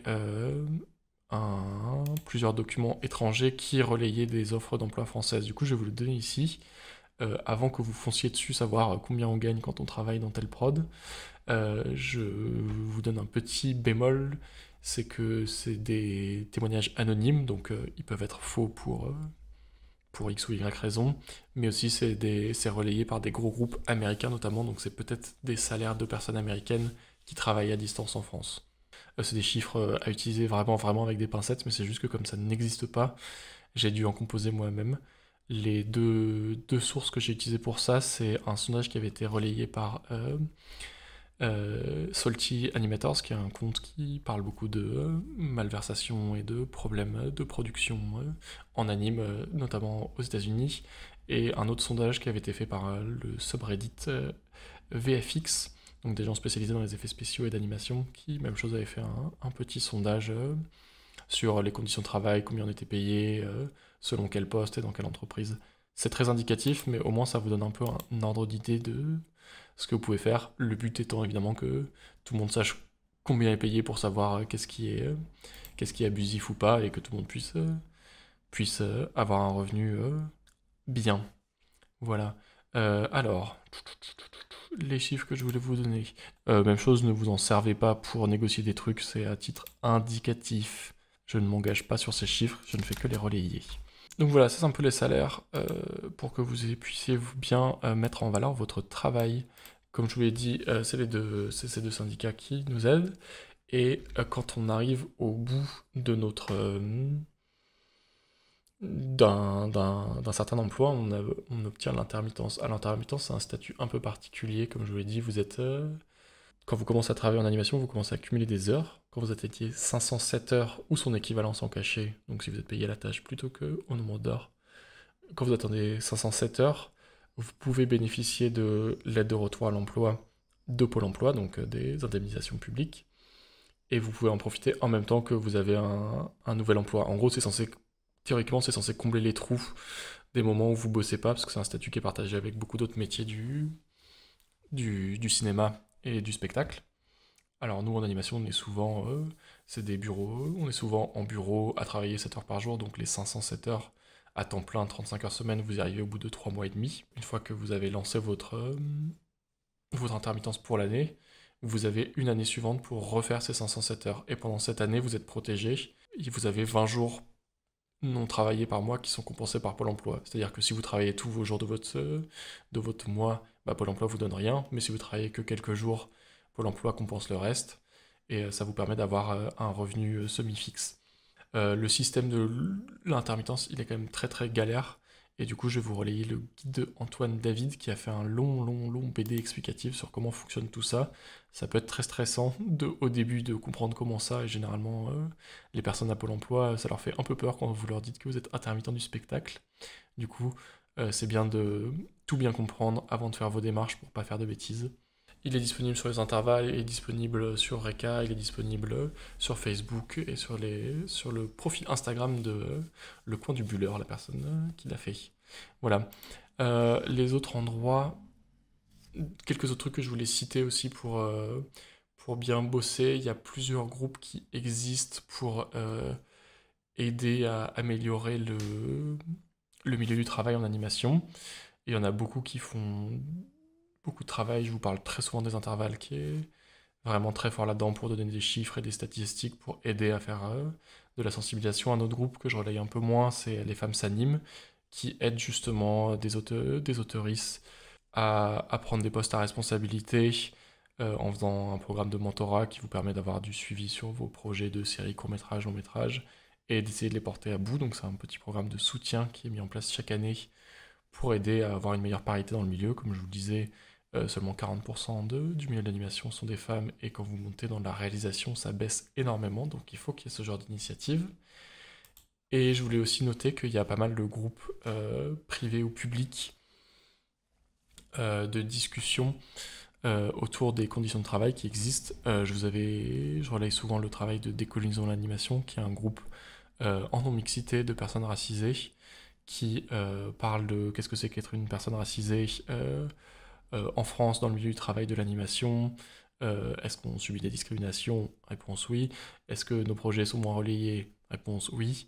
Et aussi dans juste des conditions de travail, est-ce que des endroits sont safe ou pas safe simplement? Est-ce que si vous subissez du harcèlement ou des agressions racistes sur votre milieu de travail, quelle entreprise vous protège bien ou pas? Ces discussions qui sont très très très dures à avoir, et donc qui se font que dans des cercles privés entre personnes de très très grande confiance, parce que quand il y a des accusations, ça ne peut pas être fait de manière publique. Mais je sais qu'il en existe des équivalents pour plein de domaines différents pour les personnes, pour les femmes, pour les personnes LGBT, pour les personnes issues de certaines communautés. Alors ce genre de groupe en France c'est hyper hyper critiqué, mais moi je trouve que c'est vraiment très très fondamental, parce qu'on sait qu'il y a des problèmes de discrimination à toutes les étapes, notamment dans le milieu du travail, et il faut que ces groupes existent. Donc voilà, si vous êtes une personne qui appartient à une communauté qui subit des discriminations et que vous avez besoin d'avoir d'autres profils, des personnes qui parlent des sujets qui vous parlent à vous, et d'avoir du soutien dans des expériences que vous vivez qui peuvent pas être compris par des personnes qui n'appartiennent pas à votre communauté, il existe des groupes que vous pouvez retrouver en ligne, et notamment Décolonisation, l'animation, qui fait du très très bon travail pour aider à casser les stéréotypes racistes dans l'animation, et qui permet d'avoir un groupe qui aussi vous aide dans la création, ce genre de choses. Du coup, vous pouvez rejoindre Décolonisation l'animation sur Facebook. Et voilà, je voulais finir aussi, tant qu'on est sur les sujets compliqués, je voulais quand même parler du harcèlement au travail. Comme je vous l'ai dit, ça arrive d'avoir des mauvaises conditions de travail dans certaines entreprises. C'est pas quelque chose de lequel il est facile de discuter, et parce qu'on n'est pas toujours protégé comme on le souhaiterait. Mais je voulais vous donner quelques infos. C'est un travail, donc vous êtes protégé par le droit du travail. On ne peut pas vous demander de faire des heures supplémentaires sans fin. On ne peut pas vous demander de refaire des choses sans vous payer. On ne peut pas vous discriminer selon votre origine, selon votre genre, selon votre orientation sexuelle. Ça, c'est des choses qui vont en procès et qui doivent être combattues de manière très très très active. Et je vous encourage, si vous en observez dans votre milieu du travail, à soutenir les personnes qui en subissent et aider à ce que ces choses s'arrêtent. Et je voulais signaler notamment sur le problème du harcèlement sexiste. En France, toutes les productions d'animation qui bénéficient du CNC, donc les aides du cinéma français, doivent avoir une personne formée à la lutte contre les harcèlements et les violences sexistes et sexuelles. C'est-à-dire que dans toutes les entreprises, il y a une personne qui doit être formée, et que généralement les entreprises ont une référente sur place qui peut vous aider à transmettre votre parole, ce genre de choses. Mais vous avez aussi d'institutions qui peuvent vous aider là-dedans. Si c'est quelque chose que vous subissez, ou que vous voyez une personne dans votre entourage ou dans votre milieu professionnel subir, il faut aider et réagir, et pas laisser ce genre de choses se passer. Genre vraiment, c'est très très très important. Je vous ai dit que on avait moins de femmes en animation, et que c'était un corps de métier plutôt masculin. Ce n'est pas seulement de la discrimination à l'emploi, et ce n'est pas seulement des discriminations au poste, c'est aussi des gens qui quittent le milieu du travail parce que elles ont subi des choses qui n'ont pas été protégées, ont subi des choses qui n'ont pas été condamnées. Et c'est vraiment une responsabilité morale que vous avez de ne pas laisser ce genre de choses se faire là. Et voilà, genre, c'est vraiment important, et ce n'est pas anodin. Voilà, c'est à peu près tout pour la partie travailler en paix. On finit sur une touche un peu noire, mais voilà, c'est pas des sujets qu'on peut éviter. Moi, c'est pas des sujets que j'éviterai ici. Donc voilà, moi j'ai envie d'être dans un milieu du travail sain, où on voit des projets qui sont des projets cool, qui sont faits dans des conditions de travail honnêtes, qu'on soit correctement payé, qu'on puisse travailler de manière sereine au jour le jour, et que tout ce qui doit être mis en place pour ça doit être fait. Et c'est pour ça qu'il faut que des conversations aient lieu, ce qui se fait dans tous les festivals actuellement. Il y a des conversations sur le droit du travail, sur la place et la parité. Et, euh, et voilà, donc c'est un travail constant et actif qui doit être mis en place. Et voilà. Et puis par toutes les personnes qui ne sont pas encore dans le milieu du travail, sachez que il y a beaucoup de gens qui travaillent activement pour et qu'on puisse vivre de notre passion, mais dans des bonnes conditions. Je vais finir par une petite section qui s'appelle Quand la recherche est longue, qui, bon, moi, et je pense vital. Je voulais revenir là-dessus parce que là, je vous ai fait un peu un joli long fleuve tranquille de vous faites un beau book, vous trouvez une offre d'emploi, vous y répondez, vous y allez, et normalement tout est fait en place pour que votre boulot se passe bien, et vous fassiez du bon travail, et vous soyez content de ce que vous faites et des choses sur lesquelles vous travaillez. Mais je voulais parler de psychologiquement ce que c'est la recherche. Moi personnellement, j'ai eu 7 mois d'écart entre ma sortie d'école et mon premier emploi. C'est long, c'est vraiment long. je suis passé au RSA. Il y a plein de gens qui, en sortant d'école, doivent enchaîner sur du travail alimentaire parce que beaucoup d'écoles sont payantes et du coup on a un prêt à rembourser. Et dans ces conditions-là, le fait que la recherche soit longue, ça peut être très difficile psychologiquement et on peut être vraiment, vraiment démoralisé. Et moi, c'est vraiment pour ça que je fais ce dossier, pour vous dire qu'il y a plein de choses qui existent là-dedans. Donc voilà, je voulais évoquer quelques idées de fin sur la recherche ensemble. Le premier truc que j'ai à vous dire, c'est que si vous trouvez pas de taf, c'est pas votre faute. Vraiment, c'est compliqué en anime. C'est un milieu qui est un peu fermé. Comme je vous l'ai dit, il y a énormément, énormément de problèmes de timing qui font que la majorité de vos mails, vous n'allez pas avoir de réponse. Il y a plein d'offres d'emploi, on ne va pas vous répondre parce qu'il y a eu trop de candidatures. Euh, En fait, il y a plein, plein, plein de choses qu'on peut penser personnellement. Mon book était pas assez beau, du coup ils me répondent pas. Mon travail est pas assez bien, du coup je vais pas l'envoyer là-bas. Waouh, je suis pas assez fort pour bosser chez Illumination MacGuff alors que je suis débutant. Faut que vraiment vous arriviez à enlever cette culpabilité qu'on a de se dire qu'on n'est jamais assez bon pour le boulot. Si n'arrivez pas à trouver un emploi, la grande majorité du temps, c'est juste que vous n'avez pas envoyé au bon moment. C'était pas exactement votre profil qu'on recherchait. Il y a d'autres personnes qui étaient déjà connues qui ont pris cet emploi. Ça ne veut pas dire qu'il faut pas se remettre en question et arrêter de créer, mais vraiment faites attention à ne pas avoir trop de culpabilité sur votre boulot. Moi, je vois beaucoup de personnes qui sont très bosseuses, qui sont très formées. On est quand même vraiment fort en anime en France, qui mettent du temps à trouver des choses parce que les structures sont pas en place pour faire une recherche d'emploi saine, quoi. De devoir passer par des groupes privés, faire des rencontres, courir en festival pour proposer son portfolio à tout va, c'est vraiment difficile, quoi. Genre, il y a quand même une sélection qui se fait beaucoup par la résilience et l'endurance. Quand vous commencez la recherche d'emploi, si vous ne trouvez pas en un mois, 2 mois, 3 mois, 4 mois, c'est pas votre faute. Genre, continuez, envoyez des choses et, euh, et vraiment accrochez-vous, quoi.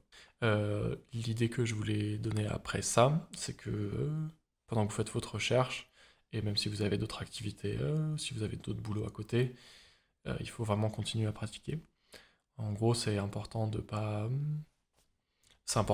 lâcher sa pratique. C'est important d'être toujours actif, de continuer à faire des animations pour soi, de continuer à faire des exercices, à s'entraîner, parce que vous savez jamais quand une offre d'emploi peut vous tomber dessus. Et il faut quand même être pas trop rouillé quand vous faites un test d'anime pour fournir quelque chose de bien.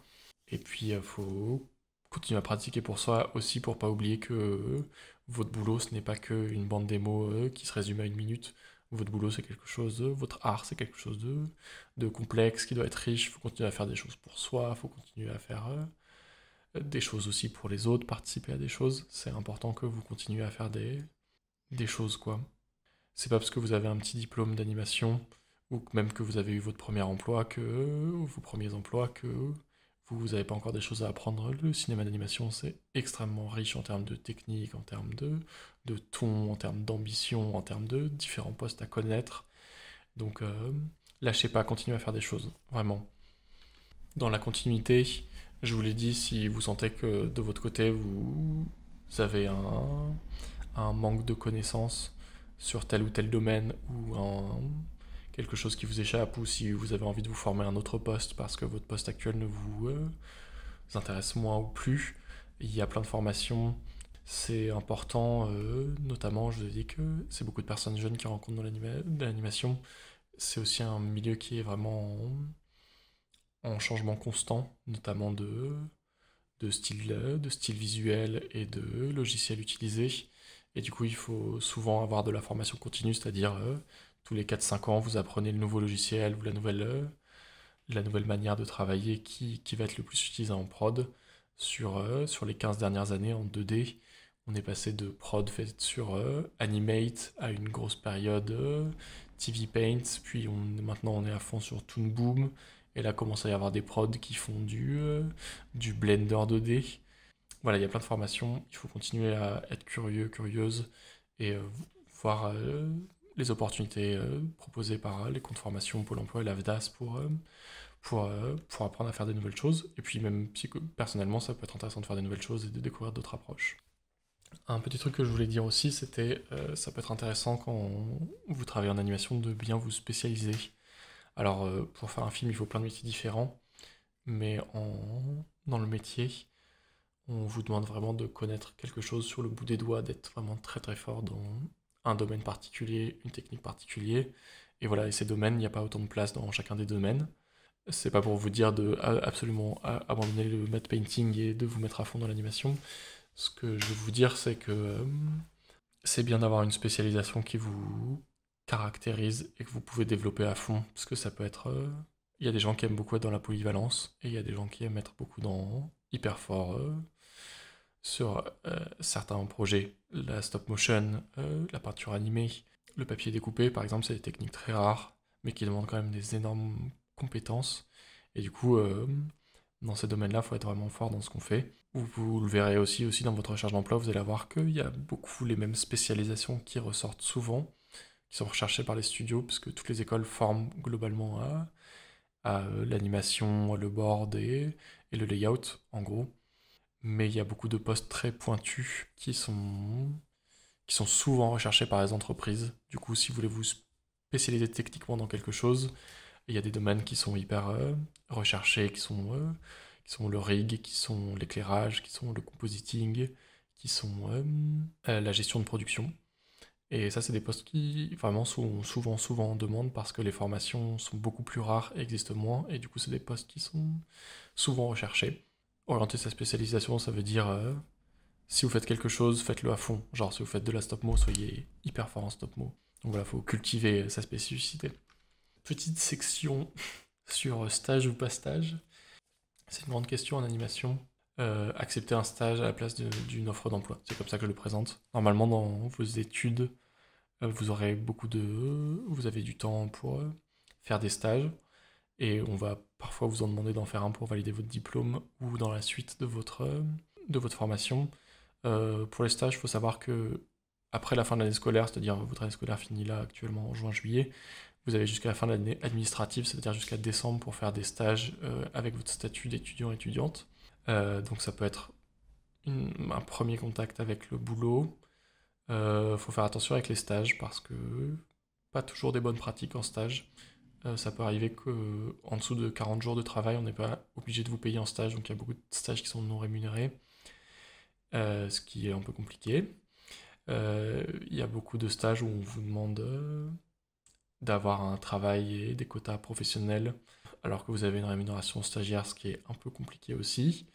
Mais du côté positif, les stages, c'est vraiment une première pratique en entreprise, et bosser en entreprise, c'est pas du tout la même chose que faire des projets personnels chez soi. On comprend beaucoup de choses sur ce qui est attendu par les entreprises en faisant un stage, comment bien orienter notre pratique personnelle vers quelque chose que les gens, une entreprise puisse aimer. Et puis c'est quand même mettre un vrai pied dans la production, quoi, de bosser avec toute une équipe pendant plusieurs semaines ou plusieurs mois, de comprendre comment marchent les choses. Donc moi je suis un peu ambivalent sur le stage. J'ai eu des bonnes expériences de stage et ça m'a permis de trouver un emploi après quand j'étais en recherche d'emploi. Mais bon, il y a des trucs assez... Il y a toujours des trucs assez mixtes. Ce que vous devez retenir, c'est que faut vraiment essayer de vous faire payer. Même si c'est avec les minima à stage qui sont pas très élevés, c'est bien de vous faire payer pour moins défrayer. Et aussi, faut pas, un stage n'est pas censé durer extrêmement longtemps. Et un stage n'est pas censé être une période d'essai, même si parfois rétrospectivement, ça devient un peu le cas. Voilà, quand vous êtes en stage, vous êtes là pour apprendre des choses, vous perfectionner et découvrir un corps de métier. Stage, j'en ai pas trop parlé aussi parce que le processus de recrutement de stage est quasiment le même qu'en emploi. Vous cherchez les entreprises qui vous intéressent, vous leur envoyez votre profil et vous leur dites voilà, j'ai trop envie d'apprendre ça. Mais généralement, il peut y avoir plus de place sur les stagiaires pour aider à des petites tâches et apprendre des choses. Dans la pratique personnelle, je vous disais, des fois c'est difficile de continuer à pratiquer et fournir des choses parce qu'on sait plus trop à quoi ça sert, notamment continuer à faire des exercices dans votre domaine pour vous perfectionner quand vous n'avez pas des réponses positives. c'est un peu difficile. Et à ce moment-là, moi, pour garder la motivation, ce que je pense, c'est que c'est bien de faire des projets en groupe. Il y a plein de petits projets de collectifs et communautaires qui permettent de donner un pan, un sens à créer de l'animation, même si c'est pas pour des trucs très ambitieux. Moi, je vous en ai mis quelques-uns. Il y a beaucoup de festivals qui organisent des catavres exquis, des marathons, des rallyes, qui vous permettent de rencontrer plein d'autres gens dans un lieu spécial et peut-être d'entrer en contact avec des gens. Et puis après, il y a plein de collectifs en ligne. Là, je vous ai mis le Club des 11 secondes, un truc américain pour avoir des retours sur votre travail de professionnel, mais aussi se motiver une fois par mois à faire un petit exercice d'animation. Ou par exemple le Carambouf, qui est un événement plutôt étudiant, pour faire des petits courts-métrages dans une bonne ambiance et continuer à créer des choses, parce que c'est important pour vous, pour votre équilibre personnel, d'avoir quand même des retours sur votre travail, que ce soit valorisé, qu'il y ait des gens qui puissent vous dire j'aime trop comment tu dessines, j'aime trop les histoires que tu racontes, j'aime trop ta manière de faire les choses. C'est vraiment important pour garder confiance en soi et continuer à faire ce genre de choses. Moi, je vous recommande aussi de garder un vrai contact avec les actualités professionnelles. C'est quelque chose sur lequel je reviendrai plus en longueur dans un stream futur. Mais il y a quand même beaucoup de choses en France qui se font autour de l'animation. Il y a beaucoup de festivals, il y a beaucoup de rencontres professionnelles, il y a beaucoup d'événements en fait qui se font, qui peuvent être sans vous servir directement à décoter un boulot comme ça là, d'un claquement de doigts, mais qui vous permettent de rencontrer des gens, de prendre le pli quoi, de ce que c'est qu'être un pro. Moi aussi la raison pour laquelle je fais ces streams et ce compte Insta, c'est pour que vous continuiez à découvrir des choses, trouver des endroits où envoyer vos films ou vos œuvres, rencontrer des gens et puis découvrir le travail d'autres personnes. Genre, c'est vraiment important parce qu'il y a vraiment cet aspect communautaire dans l'animation, parce qu'on n'est pas un milieu gigantesque non plus, de savoir ce qui se fait et connaître les choses. Également, voilà, dans cette truc de se familiariser avec le milieu professionnel, moi je vais vous conseiller trois petits trucs qui sont pour moi les méga références en France sur se familiariser avec le milieu pro, parce que comme je vous le disais, si vous n'avez pas fait d'études, ou si vous êtes pas, ou si vous cherchez dans d'autres lieux de travail que l'endroit où vous avez fait vos études ou vos contrats précédents, il peut vous manquer un peu les codes de l'animation, parce qu'il y a beaucoup de termes, il y a beaucoup de lieux, il y a beaucoup de manières de faire qui s'apprennent que en étant en entreprise et dans le milieu professionnel. Et pour pallier un peu ça, je vous propose trois initiatives en ligne qui vraiment sont très bien, qui sont Animation Hotline, qui est un petit podcast audio qui avait été fait commencé il y a 2 ans, qui sont des très petites interviews de réalisateuristes d'animation. Laisse un petit message audio sur une messagerie vocale, parler de comment c'est la vie pour elle en ce moment. J'alterne entre des projets, faut que je fasse ma demande pour tel endroit, faut que sur mon projet, j'aimerais prendre ça pour prendre plus de plaisir dans mon boulot. C'est hyper précieux parce que c'est beaucoup de réalisateuristes actives. En ce moment, dans le métier, vous allez entendre plein de noms, plein de lieux, plein de projets. Vraiment, c'est un truc très précieux de. C'est comme être dans une conversation pendant un festival entre des personnes de l'animation. Genre, tout de suite, les choses vont très vite. Donc, Animation Outline, c'est très court. Vous pouvez écouter ça sur le trajet du boulot et découvrir un peu l'envers du décor, mais vraiment de professionnel à professionnel, c'est ça que je veux dire. Ensuite, vous avez le collectif Les Intervalles, qui est un site internet qui reposte énormément d'études chiffrées, papier, sur tous les aspects professionnels en fait du cinéma d'animation.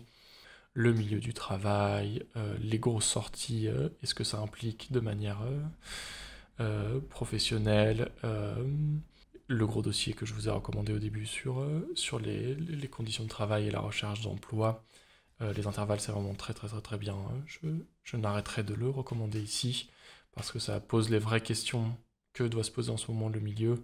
Et puis pour finir, je voulais vous recommander le travail de Benjamin Serbaille sur YouTube, qui est un professionnel de l'animation qui exerce depuis assez longtemps et qui fait beaucoup de vidéos de tout type autour de l'animation. Je vous ai parlé de ses rencontres avec des professionnels et entretiens, mais il y a aussi beaucoup d'initiatives sympathiques.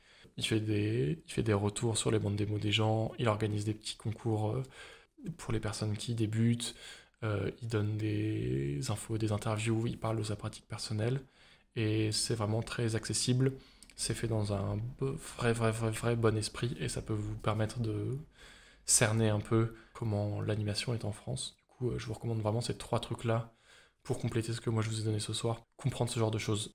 Et puis voilà, le dernier petit truc, bon, forcément, je prêche pour ma paroisse. Si vous avez des galères de succès professionnel dans le milieu standard, et bah, n'oubliez pas qu'il y a un lieu où vous pouvez mettre gratuitement tout votre travail, où vous pouvez vous connecter à plusieurs milliards de personnes et monter des projets professionnels et artistiques hyper sympas, c'est sur internet quoi.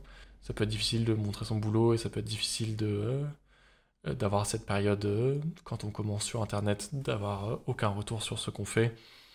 Mais je trouve qu'il y a plein de problèmes existentiels qui viennent avec le travail artistique qui se résolvent avec internet, de trouver une communauté, avoir des retours, trouver des financements et du mécénat sur internet. Voilà quoi, moi je ne cesserai de dire que si on est un artiste actuellement, c'est un peu dur de ne pas passer par la case internet pour rentrer en contact avec les gens et diffuser son art quoi. Et voilà, c'est tout. Pour finir ce dossier, je voulais vous dire que si vous êtes ici et que vous m'écoutez, c'est que probablement vous êtes dans cette période difficile où vous cherchez un emploi, ou peut-être qu'il y a des gens dans votre entourage qui sont dans cette situation-là et que ce dossier pourrait aider, n'hésitez pas à leur envoyer. Faut s'accrocher quoi. C'est pas facile tous les jours, c'est pas trop facile pour le moral de se lever, de continuer à bosser dans son coin, d'envoyer des CV, de pas avoir de réponse ou d'avoir des réponses négatives.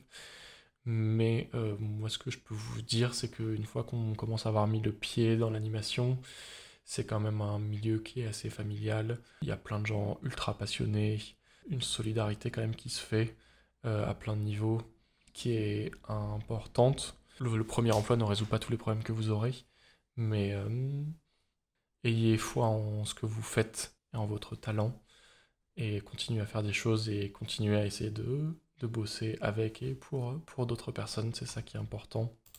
Voilà, c'est un peu ma conclusion. Comme je vous l'ai dit, c'est difficile, il faut s'accrocher. Mettez toujours votre travail en valeur, c'est important.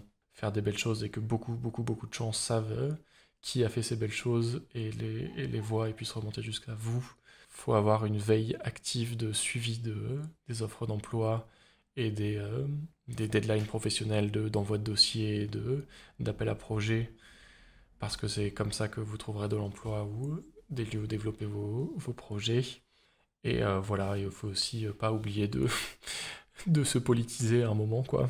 De comprendre que même si on fait un métier qu'on adore, il faut lutter et discuter autour de vous pour que tout le monde puisse pratiquer de bonne manière et dans des bonnes conditions, et que tout ça, ça servira au final à faire d'encore plus beaux films, et d'avoir des artistes qui durent, qui créent longtemps, qui créent des nouvelles choses, et peut-être que tout ce travail de politique qui est en cours actuellement, ça aidera justement à avoir un corps de métier où on peut avoir des personnes de tout âge qui travaillent, avec la parole de personnes de d'horizons différentes qui viennent se faire. J'espère que ce dossier vous a plu. Il était assez exhaustif. J'ai essayé vraiment d'être exhaustif pour que vous ayez tout, puisque quand on est en galère de boulot, on met tout en place pour en trouver. Moi, c'est quelque chose que j'ai vécu pendant un petit moment et qui était une période difficile. Et du coup, si ce dossier peut vous faciliter la vie, c'est qu'il a fait son boulot. Si vous avez des questions, n'hésitez pas à revenir vers moi par le biais d'un stream futur ou par le compte Instagram. Merci beaucoup d'être venu m'écouter. Comme d'habitude, mes recommandations sont lisez de bonnes choses, regardez de bonnes choses et créez de bonnes choses. Passez une très bonne soirée et à une prochaine fois. Bisous Twitch, salut.